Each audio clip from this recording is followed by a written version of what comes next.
And then we do it on our YouTube channel. Uh, I prefer that we don't post it. sure. Okay. Yeah, it's just, it's just about the review paper, so. Perfect. Okay. Nothing super. And a little bit about what I talked about on, at the conference, a little tiny bit, but. Perfect.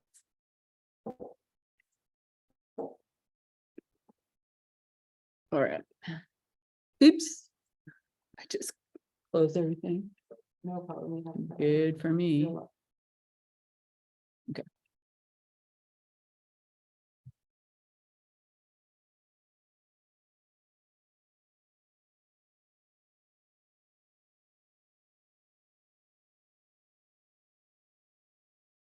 We can just.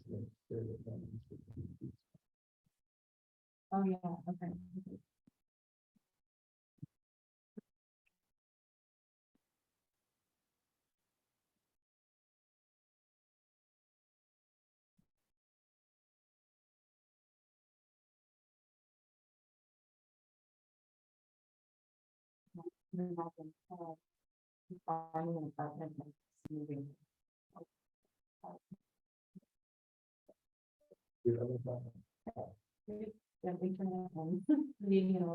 Yeah, it all came with.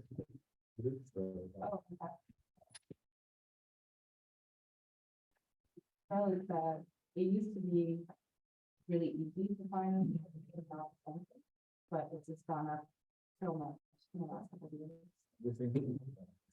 Yeah. I mean, I'm getting going. Okay. Yeah, The interest rates. and stuff, yeah, that's getting a little bit stuff. Was it really, did like the housing prices go up during the, yeah, okay.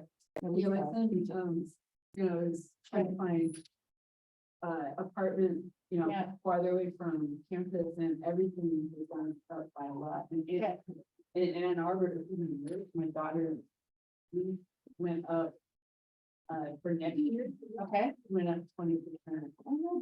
And they don't have a lot of stuff. Well, what happened was they. Okay, they did, so they did it just enough. Yeah. Yeah, over the summer, sort of changed their. Okay, okay. And we put the footprint and stuff, basically, so you don't really drop off. I mean, but there's so much, there's a lot of real estate speculation, people are like, oh, yeah, we can buy housing and. Yeah, Airbnb or. Yeah. So. We get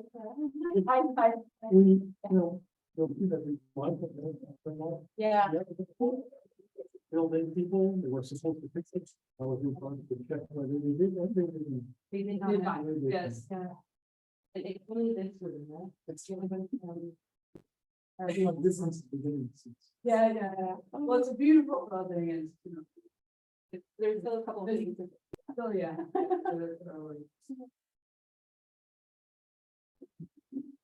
Right. We're gonna make maybe 2 more minutes and then we'll start.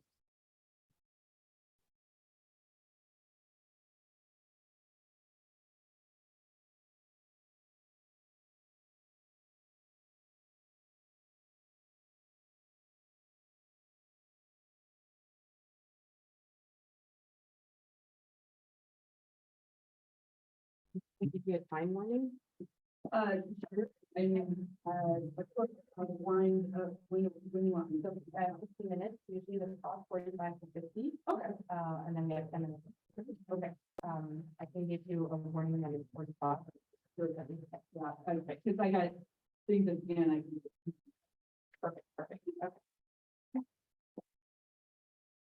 All right, je vais commencer. Donc, dans ma précédente, c'était vous présenter Miguel Donahue. Donc, Miguel, je la connais depuis plusieurs années. Elle travaille dans le même domaine que moi. Puis, je me rappelle quand j'étais étudiante au doctorat, c'est le travail de Miguel et de Marc, qui est là-bas dans le coin. Lui m'a donné le collègue de physique demain. C'est vraiment les premiers articles que j'avais lus dans le domaine. Donc, ça fait très longtemps qu'ils sont dedans, ils sont vraiment des experts. Qui vont nous parler du cycle baryonique dans les galaxies très massives. Donc, ça s'avère que les amas de galaxies, on a une grosse galaxie au centre, puis comprendre le cycle baryonique dans ces galaxies, c'est très important pour comprendre en général comment une galaxie évolue.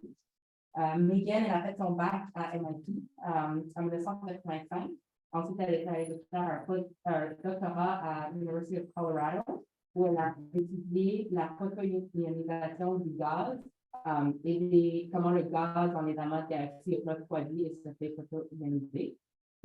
Ensuite de ça, elle est allée faire un postdoc au Space Telescope Science Institute pendant plusieurs années. Elle a travaillé en tant que postdoc et chercheuse pour finalement se retrouver à Michigan State University en tant que professeur. Elle a gagné de nombreux prix pour l'enseignement, donc elle est vraiment dévouée pour utiliser des techniques innovatrices en enseignement. Donc, si vous avez des questions là-dessus, ça me fait plaisir de répondre. Puis elle était aussi présidente de l'Association américaine de l'astronomie de 2018 à 2020, donc très impliquée dans le domaine aussi. Donc, ça me fait plaisir de l'introduire et d'apprendre sa collection. Thank you, Megan. You can go ahead. Thank you. I'm really happy to be here. And I'm looking forward to a couple of days of visit. So if anybody wants to chat or talk, I'd be happy to meet with people and talk more. There's no way I could pack in everything I'd like to say in 50 minutes. So I'm going to do my best to just sort of give you an overview and maybe consider this like an advertisement for a review article that we published this spring in Review of Modern Physics. It's open access, so you can get it without the paywall. And also check out this website, galacticatmospheres.org, which is an attempt, a valiant attempt to try to take a big and messy subject and focus it on the focus is the wrong word. Bring diverse fields of astrophysics together to try to solve the problem of galactic atmospheres. We see, it's very difficult in a field with 1,000 papers a year to try to make sense of it, and so we're trying to bridge the gulfs between some of these fields by having a pretty website where people could put their intermediate results and maybe help with the fact that you really can't attend all the meetings, even if they all are on Zoom. So so today, let me just start with the architecture of the universe. We know that dark energy constitutes most of the energy budget of the universe. The stars represent a mere sliver of that energy budget. Dark matter is another 24%, and gas is 4%. And when you just look at the matter that constitutes a galaxy, most of the galaxy's matter is represented in the dark matter sector, and gas outweighs the stars by about a factor of 6 or so. And this census has to be done at the biggest scales. Of course, in the centers of galaxies, you have the stars dominating, but when you go out to larger and larger distances, approaching the virial radius and beyond, for all the gas that's bound to the gas and ingredients that are bound to a galaxy, the gas outweighs the baryon, outweighs the stars. And so where are these baryons? Well, in clusters of galaxies, we can see these really widespread baryons light up in the X-rays. And in clusters of galaxies, it's confirmed that 90% of the baryons, that's 13% of the matter, are these hot baryons. So on the right-hand side, I'm showing a Hubble Space Telescope image of Abell 383, nearby cluster, which there's the central galaxy. There's some arcs, gravitational lensing of background galaxies that are very prominent in many of these massive systems. And then over on the right-hand side is the Chandra image of the same galaxy, where the hot gas is coated in pink and white, and it's just a diffuse sphere of hot gas, and that baryons represent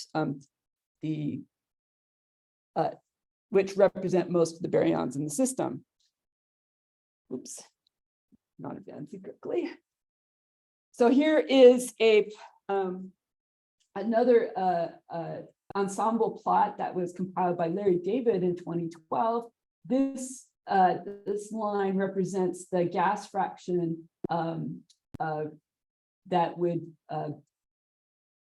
be the case if all of the baryons were in the gas form. And the temperature below goes from low mass systems to the left to higher mass systems to the right. Clusters are indicated here, where most of the gas is I would say well studied and easy to see in a way. So you have most of the gas, the hot gas that's detected, but in groups, the situation's a little different. In lower mass groups or lower mass clusters, we call them groups, the gas fraction is considerably less. And this is not to say that the gas fraction is different in groups. It's just that the gas gets harder to see. And I think it's likely that the gas is quite a bit more spread out. And so this is underrepresenting the amount of gas that is actually found to groups. Some other constraints on the baryon fraction in the universe comes from this is our gold standard for how many baryons are actually in the universe. This is consistent with the baryon fraction that is detected through the dispersion of the signal at fast radio bursts. And I'll refer you to this very interesting paper by McCart et al. In 2020. But in groups of galaxies and in galaxies, the gas fractions appear to be lower because we're measuring them inside contrast radii, where the contrast is represented in this number R2500, R500. R500, for example, is the radius inside which the overall matter density is 500 times the critical density of the universe. So I'll keep going for my. Okay, so here's a picture of the Milky Way, which you can't really see as well as you might because of the light, the light in front, but I'm just using this as an illustration. Our own Milky Way is surrounded by a vast halo of gas that extends well out beyond where the stars are. And here's a cartoon picture of that situation. You have the disk, the sun, sitting about 8 kiloparsecs away from the center, and then that's embedded in what we call the circumgalactic medium. R200 for the Milky Way is about 250 kiloparsecs away from the center. So this contrast radius comes up a lot. This is the kind of thing that drives my students crazy when we're talking about extended objects, because when you ask, well, how luminous is this extended object, or how much mass is inside this extended object, you always have to say, well, out to how far, right? And so there's different answers depending on how far out you go. And because people define that differently, you sometimes have a lot of reconstruction that you have to do when you're trying to compare your numbers to someone else's numbers. And then they go decide, maybe planetary physics is better for me. But anyway, so if you can get past the, fuzzy objects having fuzzy boundaries, extragalactic astronomy is a lot of fun. But anyway, so we have,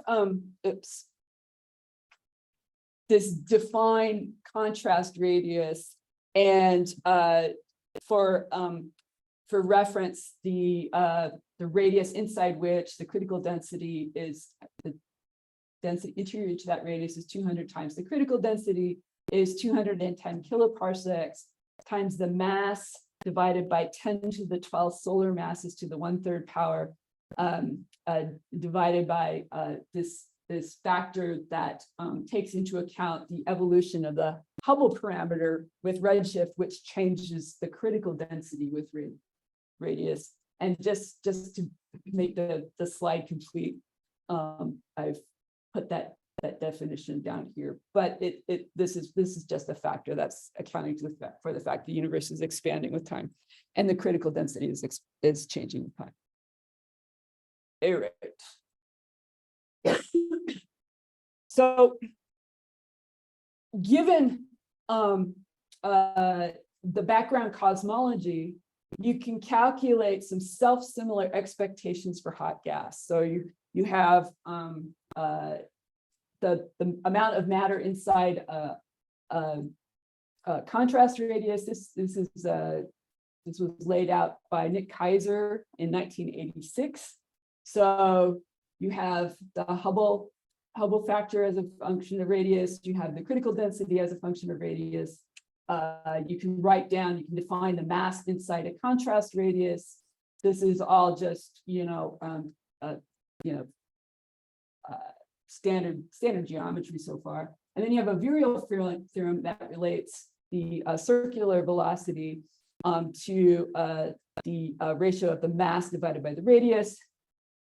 And that is going to be proportional to the gas temperature inside that radius. And so you can write down a relationship between the expected X-ray gas temperature and the mass, which scales like m to the 2/3 power. T, the X-ray temperature, is related to mass. And you can also write down what you'd expect if you have gas falling into a gravitational potential well. Its X-ray luminosity is just going to be proportional to the density squared of that gas, because the X-ray luminosity is produced through collisional processes. For the hottest gas, that is thermal Bremsstrahlung.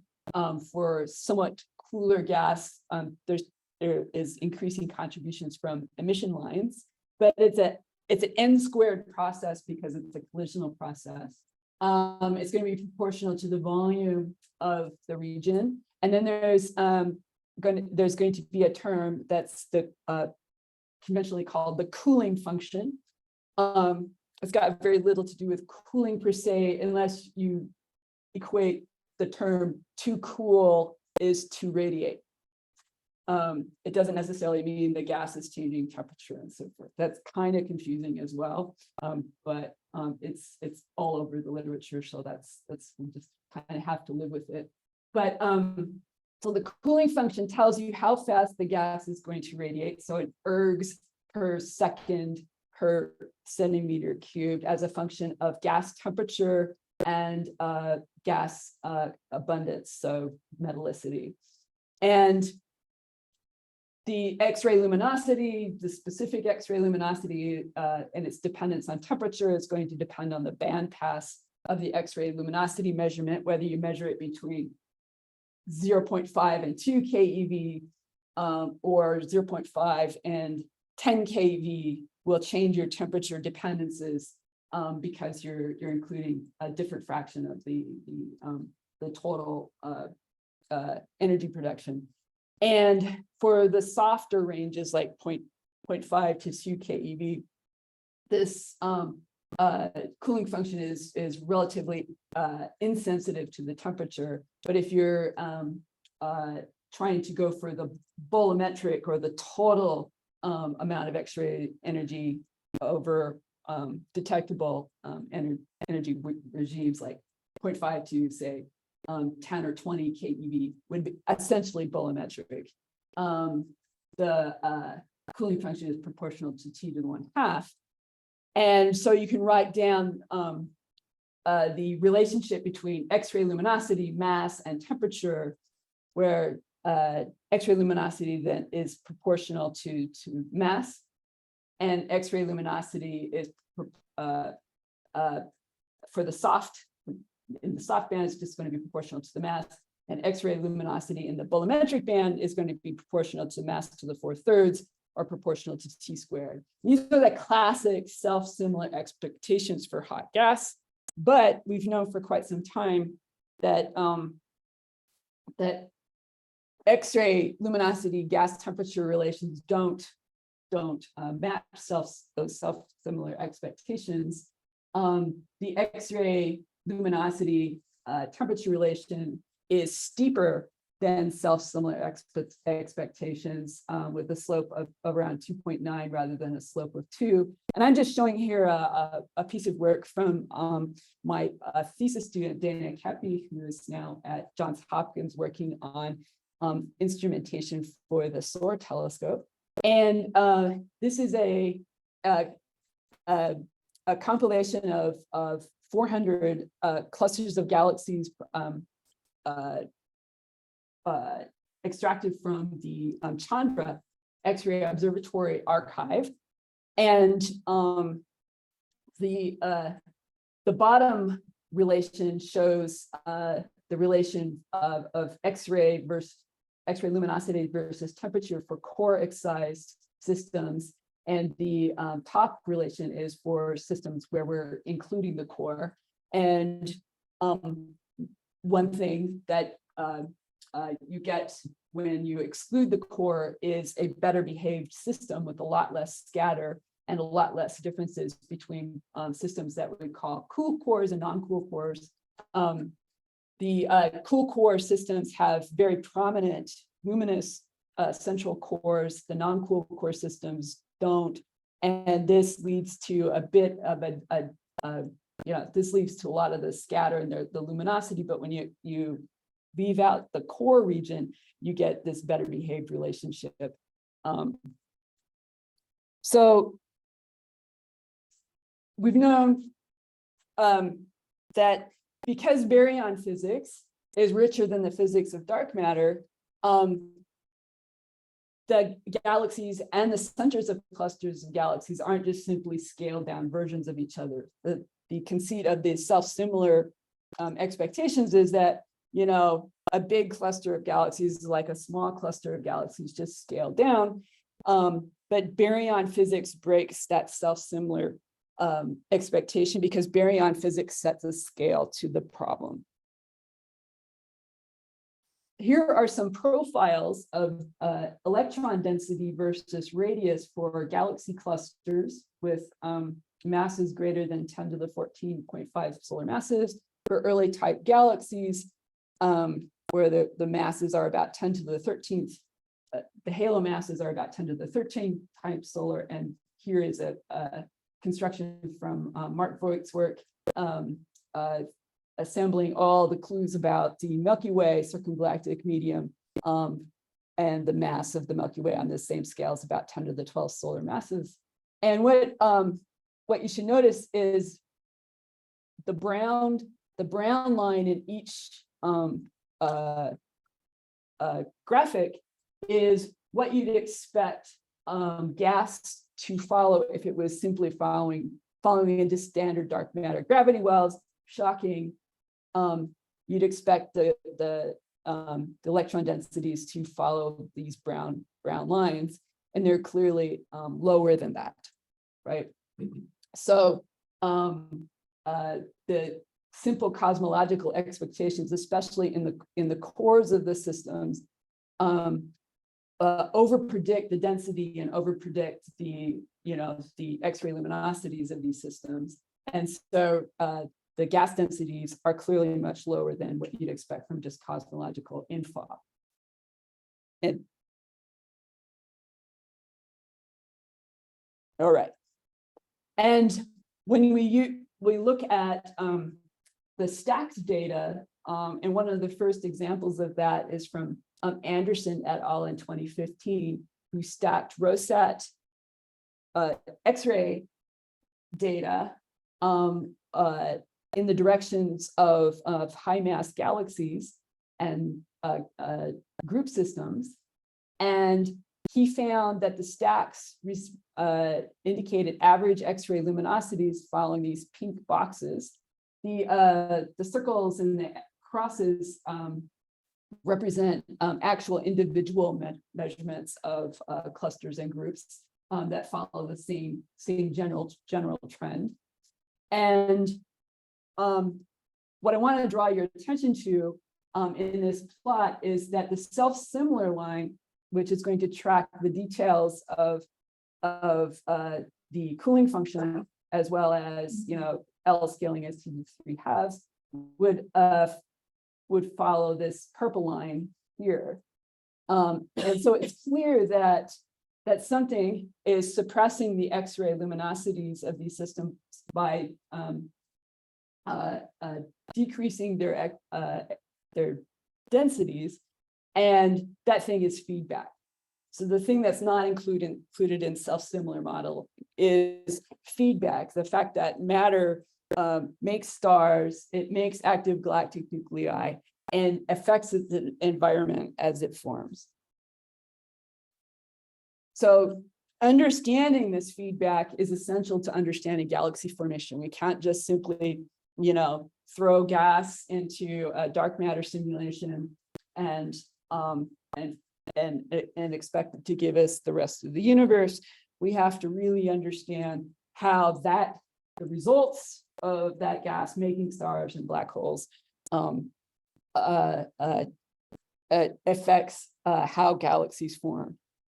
So there's some clues, and one of them is galaxies stop forming stars, or what we call quench, after their central velocity dispersions exceed about 250 kilometers per second. So one of the messages that I'd like to communicate in this seminar is this velocity dispersion. Velocity dispersion seems to be one of the most important parameters of a galaxy in terms of determining whether it is quenched or not. So the Sloan Digital Sky Survey allowed a galaxy evolution folks to analyze and look at the dependence of star formation, here it's star formation rate versus stellar mass, in tens of thousands of systems, hundreds of thousands of systems. And they found that there is a trend in stellar mass and star formation rate for the galaxies that are forming stars, and that there's a group or a concentration of systems that are off, and they tend to be higher stellar mass, but they overlap quite a bit. But when plotting them on the star formation rate log stellar mass plot, you can see two peaks where the things that are forming stars are pretty distinct from the things that are off, but it isn't mass that's separating the two. The other hint is that massive galaxies tend to cease making stars or quench earlier than less massive galaxies. And this was given this awful term called downsizing, which has a whole lot of other, meanings to it. So it's an example of astronomers, like I don't know, making up words and then, but they're not distinct enough, I would say. Anyway, complaining about astronomers' use of words. Let's get off that. But anyway, so the fact that massive galaxies tend to make their stars fast and early and then stop forming stars sooner than the less massive galaxies that continue to form stars is this downsizing trend. And you can see this is a plot from Baruzzi's thesis work, where the highest mass systems are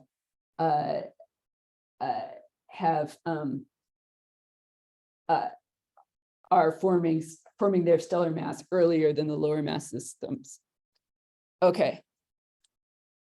And it looks like also that the peak of efficiency of turning gas into stars is when the gas is about the mass of a Milky Way galaxy. So the Milky Way galaxy might be at that mass, that turning point mass, where at higher masses, most of the most of the systems have stopped forming stars, and at lower masses, they're continuing to form stars. So this is a plot of stellar mass as a function of total mass for the system at redshifts 2, 1, and 0. And this is a fraction of the stellar fraction of mass that is stars divided by the baryonic mass. And you see that it's peaking at at the Milky Way mass. So stellar baryon fraction peaks at masses of Milky Way mass. And so when high mass systems, they hit that mass sooner than low mass systems, that makes sense. And that seems to be this special epoch when they start to peak and stop forming stars as efficiently. So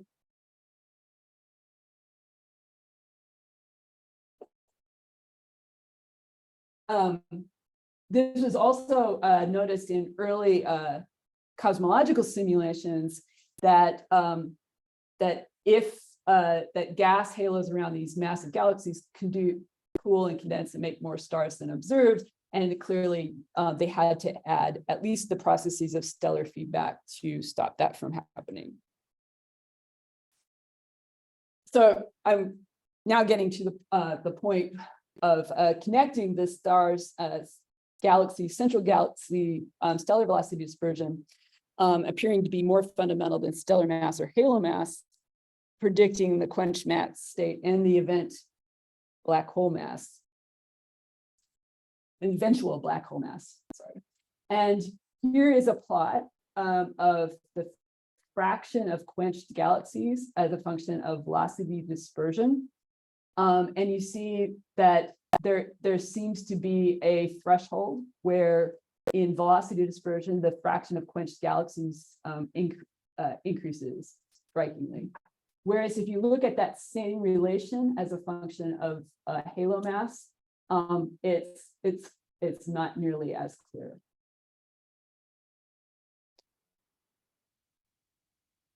Here's another plot, which is based on data compiled by Terrazas in 2017. This is from our review paper, and it's showing the black hole mass as a function of velocity dispersion. And you see a clear trend with velocity dispersion. In a specific star formation rate, which is the star formation rate divided by the stellar mass of a system, you see there's this transition region between 150 and 240 kilometers per second, where the specific star formation rate seems to transition from high to essentially quenched. Now, galactic winds may solve the feedback problem for low mass galaxies. Here's a picture of M82. And you have the stars, and then you have X-ray gas blowing out perpendicular to the stellar disk. The star formation rate in this particular galaxy is about 10 solar masses per year. The supernova rate is about 1/10 of a solar mass per year. I'm not saying that it is completely solved, but there seems like a natural solution to what's going on in the lower mass systems. And certainly the simulators have found those systems easier to explain and simulate. But when you get to the higher mass systems, there are some natural aspects of those systems that can make it harder for the gas to cool and make stars that don't require any additional feedback. Here are 3 listed here. The accretion shocks falling into those high mass systems are going to be stronger. So that's going to heat the gas to higher temperatures, and that leads to longer cooling times. And a cooling time is the time that if you just have the gas radiating energy out into space, how long would it take to radiate away all its thermal energy? That's the definition of a cooling time. And if the cooling time is very, very long, long could be defined by the age of the universe or Hubble time. And if you shock the gas to that temperature, it's just never going to cool. So if it falls in and it shocks to this high temperature, of course, it's not going to cool, leading to a natural suppression of star formation because you need the cool gas. Galaxy-galaxy interactions also occur at higher speeds, and so you can't merge and make bigger galaxies simply because the galaxy-galaxy interaction time is shorter at these higher speeds, and mergers are less efficient. But even with this assistance, if all you do is then account for the feedback from the stars, it's insufficient to quench massive galaxies in the simulations. However, we do know that supermassive black holes exist in most, if not all, massive galaxies. And the mass of the black hole is correlated with the stellar mass of the bulge and the central velocity dispersion of the host galaxy. So the centers of these most massive galaxies also have the most massive black holes in the universe. So gravitational processes like infrared, shock heating, that sort of thing is important, but it's not enough to explain what we observe. We need some feedback, and the feedback people talk about come in a couple different varieties. One is ejection, where you can take the gas and then eject it out to large radii. That's called ejective feedback. There's another class of feedback that's sometimes called maintenance or preventative feedback, where you simply prevent the gas from falling in. If you can keep it out there, you can keep it low density. You can also, it's a different kind of way of doing feedback. We have a variant on this conversation, which has some of the features of both ejection and maintenance, and we're called lifting.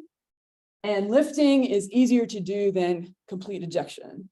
So if you lift the gas and you decrease its density, you can also suppress star formation without actually throwing out the galaxy, throwing it outside of the galaxy.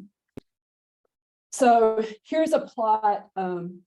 You've seen these lines before, which is the mass of stars divided by the mass of baryons inside 200 R200 for various systems as a function of their mass. And what I've added to these plots is these gray lines, which indicate the minimum stellar fraction that is required to eject the gas from some given radius. So this is the top line is the stellar fraction that would be required to completely eject the circumgalactic gas from the center of the galaxy. And it would be easier, of course, if you didn't have to throw it that far. If you could start the gas at 5 scale radii and toss it out, it would be the dotted line.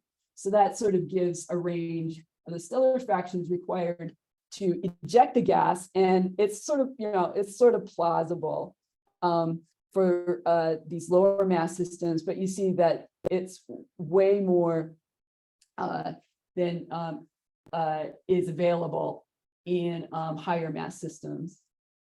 Whereas lifting, and this is also these plots assume that there's 100% coupling between the supernova energy and the energy that goes to lifting, to ejecting the gas. Lifting the gas by, say, a factor of 2 is easier, quite a bit easier. And this is 3 lines showing 3 different efficiencies, a 10, 20%, and 100% efficient lifting of the gas. But even then, it's impossible for stars to do all the lifting at high mass. So this is ejection and lifting. Ejection is difficult, lifting is easier, but even so, lifting is impossible for just stars. So when we look at the highest mass systems, in the centers of those systems are the brightest cluster galaxies. They also have on and off states where the central galaxy is making a lot of stars. Their actual specific star formation rate is low, even so, because their stellar masses are so high, but they look very, very different. And this particular galaxy is forming stars at a rate of about 100 to 200 solar masses per year. And this galaxy is essentially quiescent, and they look quite different from each other. And the active galaxies also tend to have these powerful radio sources in their centers, going many, many kiloparsecs with clear energy injection, reaching many kiloparsecs away from the central source. Here's a picture of Hercules A, and these radio jets are clearly getting out of the main part of the galaxy and dumping energy at very large distances from the central galaxy and interacting with something out there. Binney and Tabor back in the 90s actually proposed AGN feedback as a solution to some of the X-ray cluster puzzles about self-similarity and what were called, the cooling flow problem in the centers of these systems. But they were not taken super seriously because these radio sources are radiatively super unimpressive in terms of their radiative output. But it turns out their kinetic output is 100 to 1,000 times larger than their radiative output, and they're a lot more important as sources of kinetic energy than they are of radiative energy. But until Chandra started to show that these radio sources were clearly affecting the circumgalactic medium and excavating these enormous empty cavities in the X-ray gas, people couldn't tell really how much kinetic energy was coming out, and it wasn't until we could get sort of the PDV work, estimate the PDV work that was necessary to excavate these cavities, that showed they were enormous sources of kinetic energy. And the spatially resolved X-ray observations further show that it wasn't just one episode, but it could be multiple episodes of outbursts. This is a famous piece of analysis from Sanders in 2016 on the gigantic X-ray data collection obtained by the Chandra X-ray Space Telescope over the years, and showing these a complicated nest of outbursts and explosions and sound waves propagating away from the central active galactic nuclei.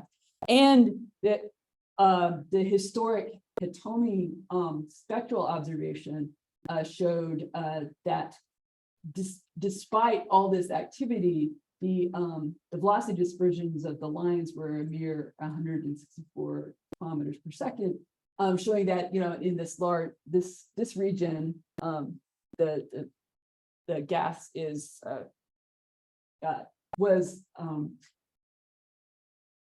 turbulent, but it's not turbulent enough to provide significant pressure support to support the X-ray gas.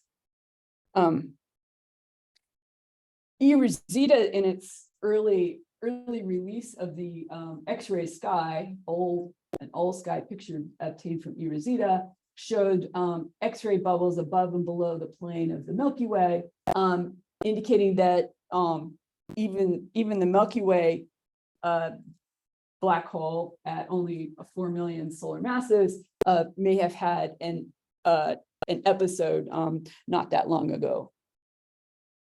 And these trends have been studied in other systems. I'm sure you've seen versions of this plot from Julie,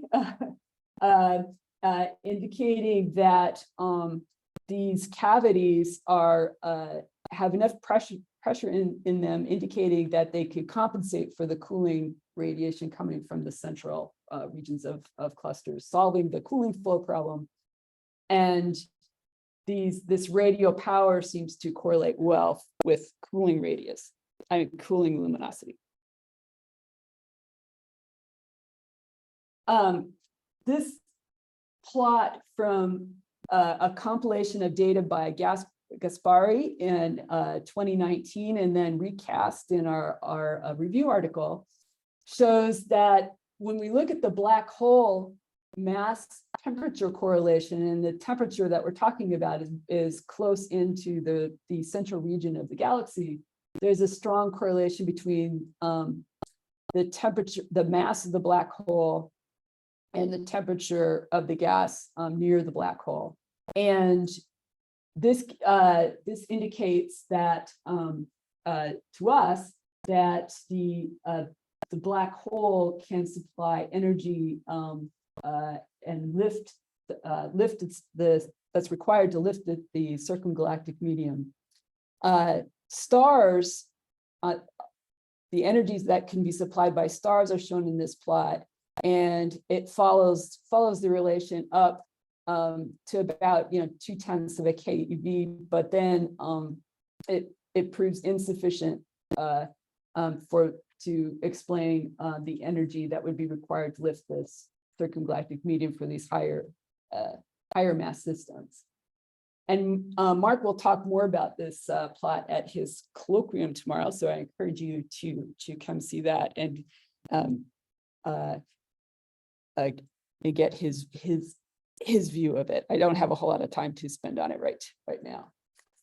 Okay, so my last topic is I want to dive a little bit from a very general overview from what I've been talking about so far into sort of a very specific question. What happens when the AGN power is exceeding the radiative losses from the circumgalactic medium? So in clusters, we see the radiative power, the AGN power, that is the kinetic energy coming out of the AGN balancing out the radiative losses.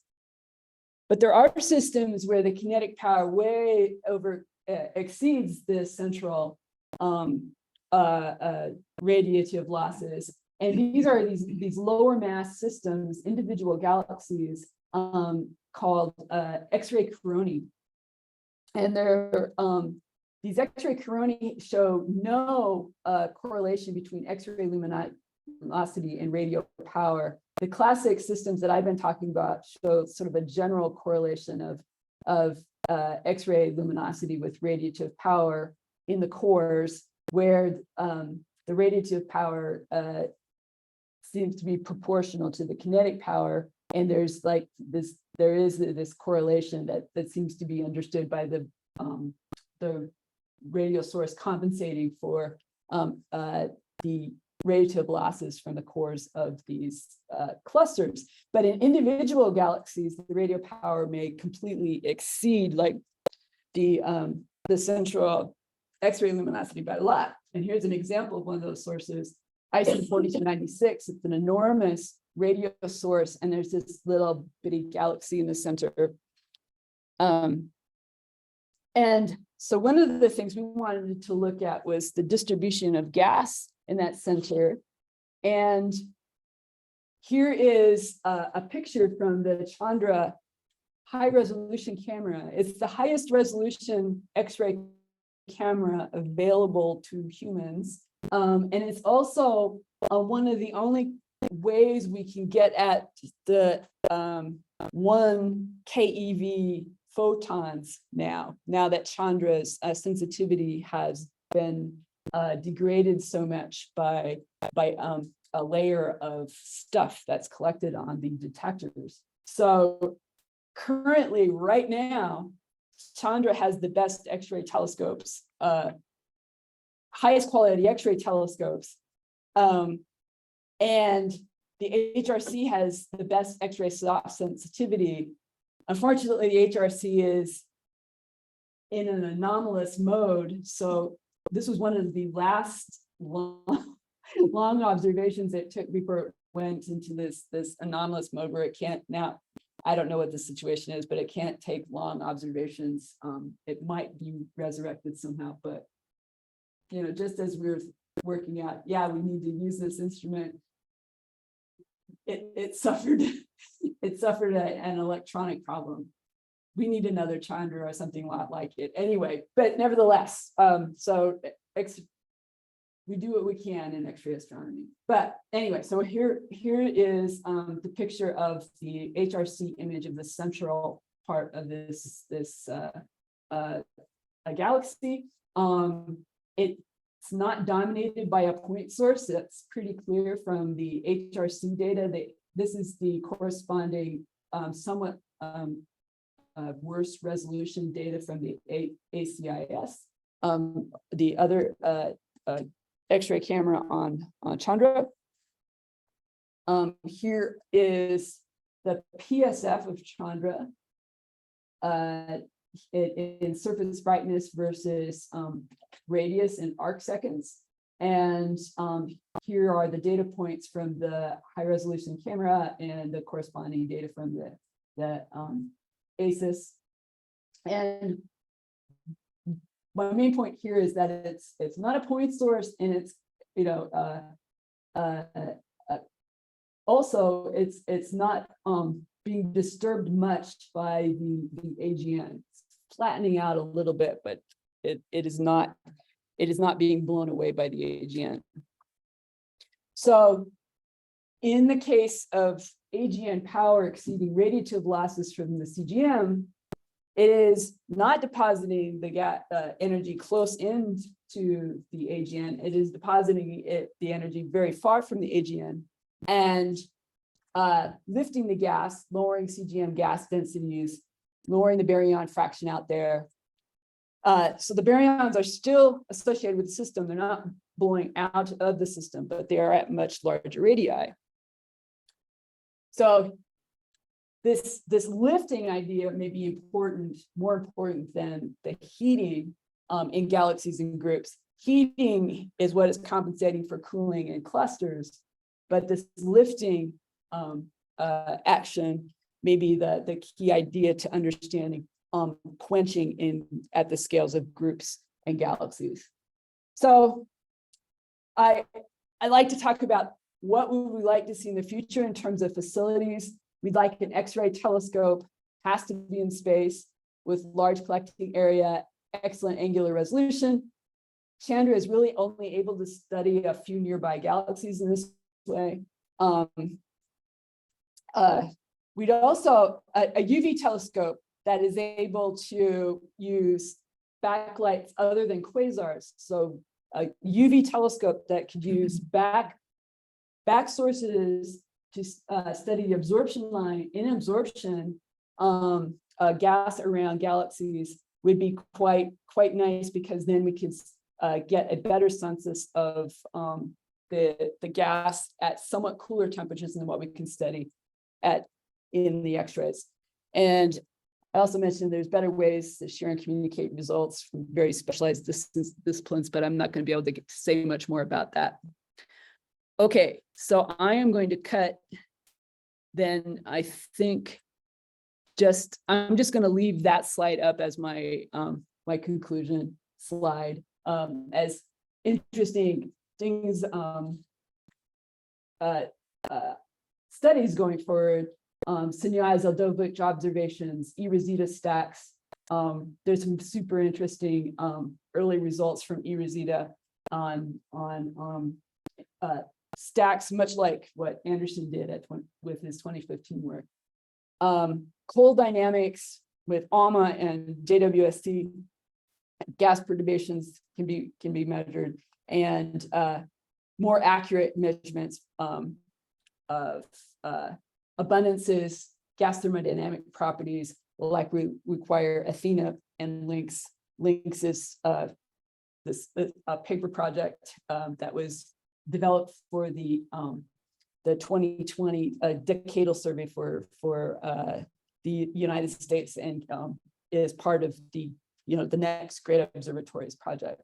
And it'd be high resolution, both spatial and energy space to study cluster cores and galaxy atmospheres. Now my voice is done, so it's a good place to stop.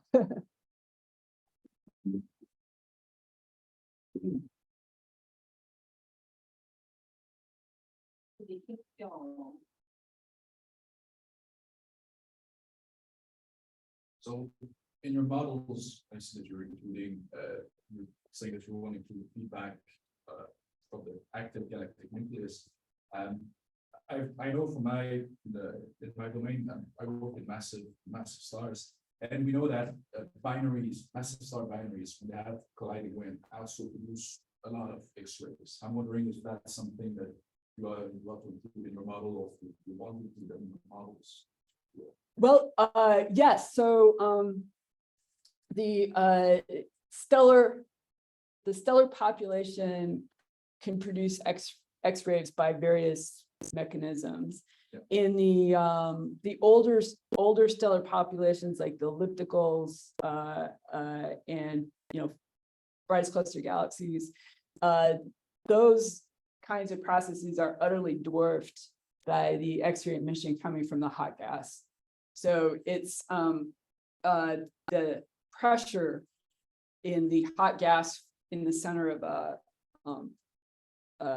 a brightest cluster galaxy is about 10,000 times higher than the ISM pressure. So it's like it is a different sort of regime,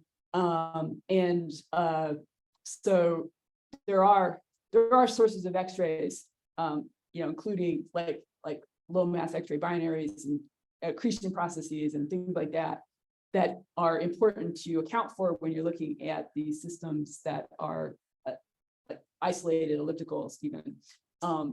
And it's mostly those kinds of sources of X-rays that can complicate the interpretation of the data.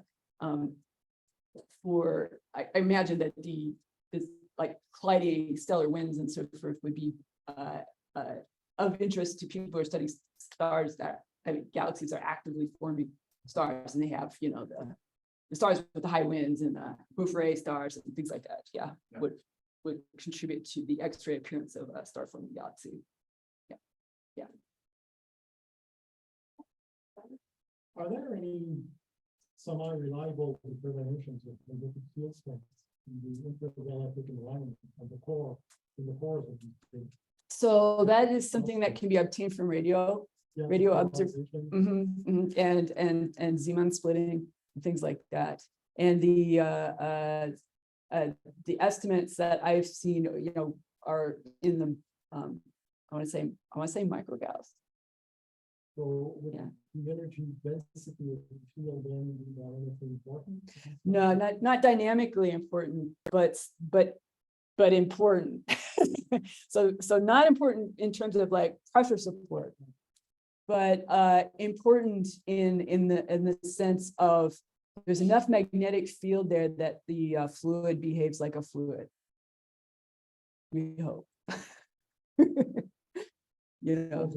Right, because the mean free path is really, really large when you get outside of the cores of clusters of galaxies. And so any kind of magnetic field, though, mitigates that and allows simulators to treat it as an MHD fluid.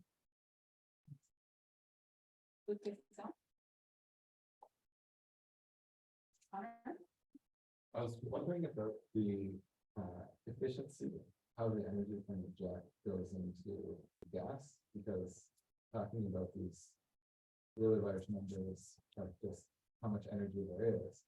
But back in that image you had of the really big jet in tiny little galaxy, once it's blasted that hole, isn't all the energy just sort of siphoning out?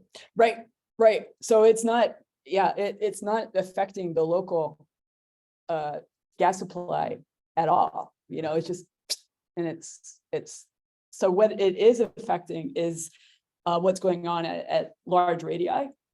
And so one way to think of that is it's affecting the boundary conditions at large radii. So if you can change the boundary conditions, lower the pressure at large radii, you can change the efficiency of what's going on, say, coming from stars interior to that.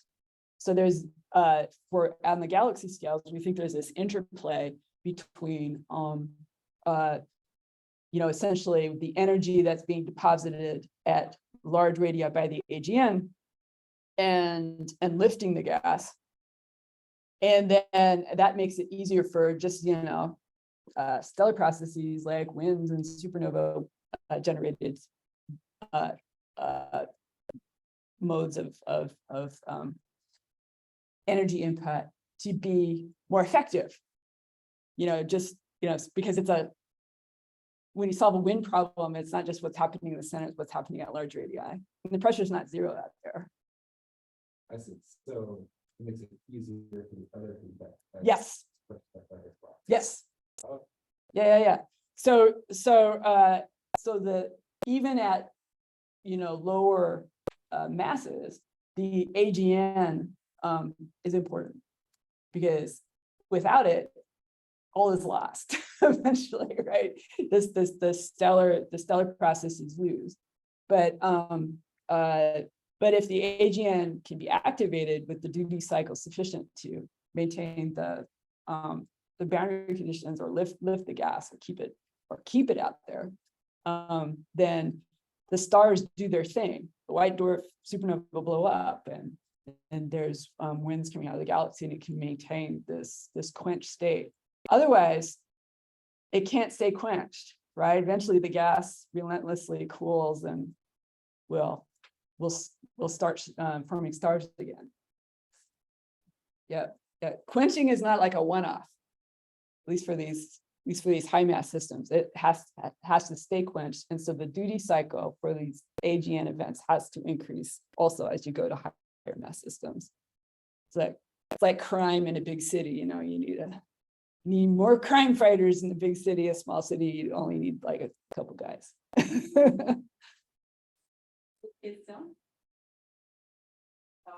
I'll ask one question.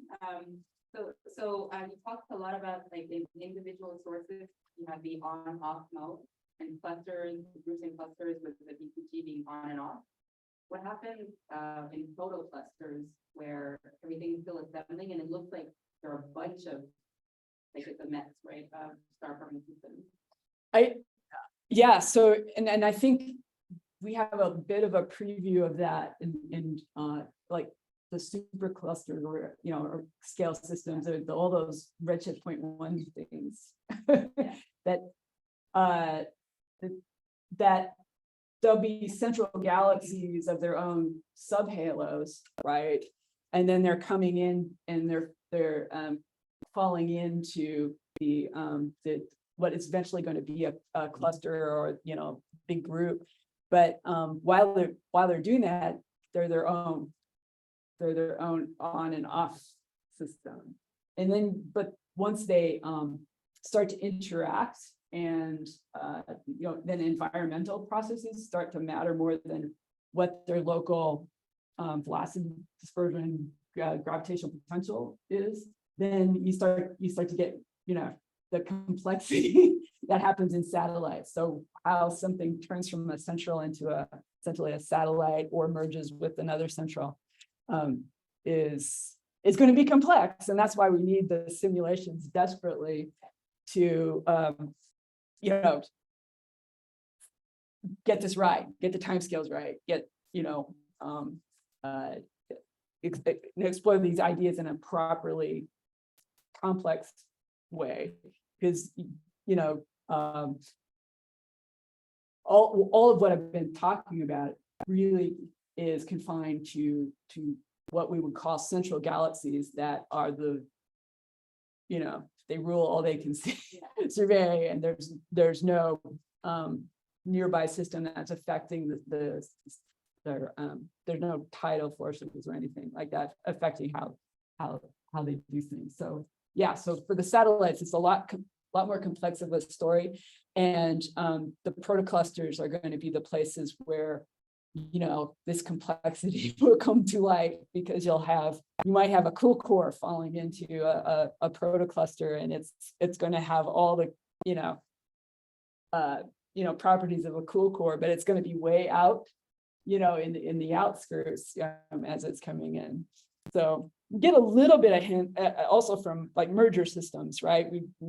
You know, you and I could probably sit here and go, oh, remember Abel 520, you know, and it's a cool core falling into a cluster, and it always shows up as an anomalous in the samples that we look at. So these lovely trends that get broken down by interesting examples are usually, you know, cases of more complexity. Yeah.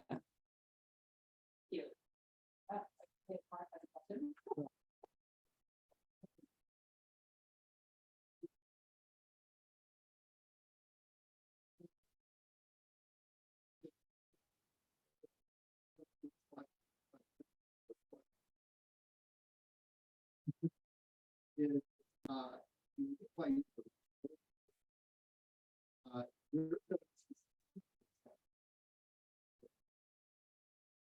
but as far as we can tell, right, that shifting is happening on a galactic dynamical time scale. So when you go back to the time when the age of the universe was 250 years, the total cluster age is less than that. There's not, you can't expect something to be instantaneously changed. And so that's why I think this interval redshift of 1, 2 is actually really interesting. The more we can understand what time does the tuning get set up, that's telling us about the time scale for things to become tuned. And it provides unique information about what the mechanism is. And so yeah, this is, I think, the real interesting question as to protocluster is what time scale does the feedback loop actually start feeding back? And it's hard sometimes to convince a telescope allocation community to look at something that could be messy. Because the human tendency is to want to find things that reinforce the trend or reinforce the pattern that they see, and to go and look at something that could be messy is like, oh, I don't know if we can really do that. But but this is where they, you know, by messy, that's where the action is happening, and there's a transition where clearly, you know, these clear patterns emerge in the local universe, and it's messy in the early universe. So there's this intermediate regime that's the interesting stuff. And, you know, trying to pile that into an observing proposal that, you know, you have like a page and a half to explain this to people, it's like, that's hard, but yeah. So be content with messiness sometimes. It's okay. On that note, on va remercier Megan